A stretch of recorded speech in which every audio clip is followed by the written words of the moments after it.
নানা নাটকীয়তার পর শেষ হলো বাংলাদেশ ক্রিকেট বোর্ডের নির্বাচন। কাউন্সিলরদের ভোটে নির্বাচিত হয়েছেন ২৩ জন বিসিবি পরিচালক। সকাল ১০টা থেকে বিকেল ৪টা পর্যন্ত হোটেল সোনারগাঁওয়ে চলে দেশের জেলা বিভাগ ও ক্লাবগুলো থেকে আসা কাউন্সিলরদের অংশগ্রহণে এই ভোট গ্রহণ।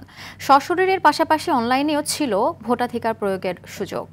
নির্বাচিত ২৩ পরিচালকের সাথে ক্রীড়া পরিষদ মনোনীত ২ জন সহ ২৫ জনের ভোটে এখন চলছে সভাপতি ও ২ জন সহ সভাপতি নির্বাচন।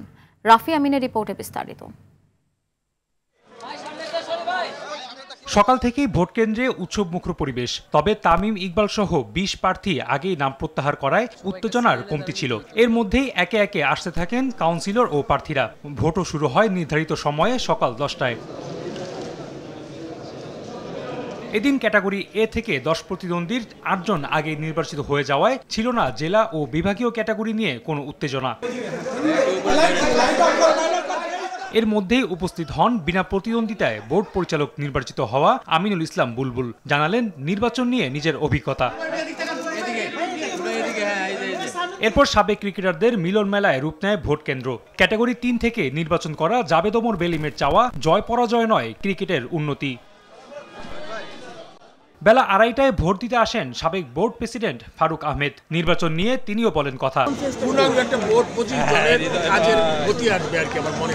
৪টায় ভোট গ্রহণ শেষে জানা যায় দিনব্যাপী বি ক্যাটাগরিতে মোট ৭৬ ভোটারের মধ্যে ভোট দিয়েছেন মাত্র ৪৩ জন কাউন্সিলর, যেখানে ৩৪ জনই ই ভোট দিয়েছেন। সশরীরে ভোট দিয়ে গেছেন ৯ জন।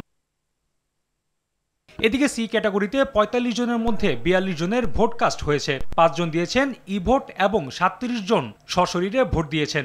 ভোটার আসেননি একজন। গণনা শেষে সন্ধ্যা ৬:৩০টায় অফিসিয়াল ব্রিফিংয়ে নির্বাচনী ফলাফল জানায় কমিশন। এর মধ্যে আমি ফলাফল ঘোষণা করছি। মোহাম্মদ লুৎফর রহমান, উনি ২ ভোট পেয়েছেন। ক্রীড়া পরিষদ তাদের কোটায় ইশফাক আহসান ও মোহাম্মদ ফয়সালকে পরিচালক হিসেবে মনোনীত করেছে। নির্বাচিত ২৩ জনের সাথে এই ২ জন ভোট দিয়ে ঠিক করবেন কারা হতে যাচ্ছেন সভাপতি ও সহসভাপতি, যা জানা যাবে রাত ১০টার দিকে। সেই রুমে আমরা বসবো একটু পরে।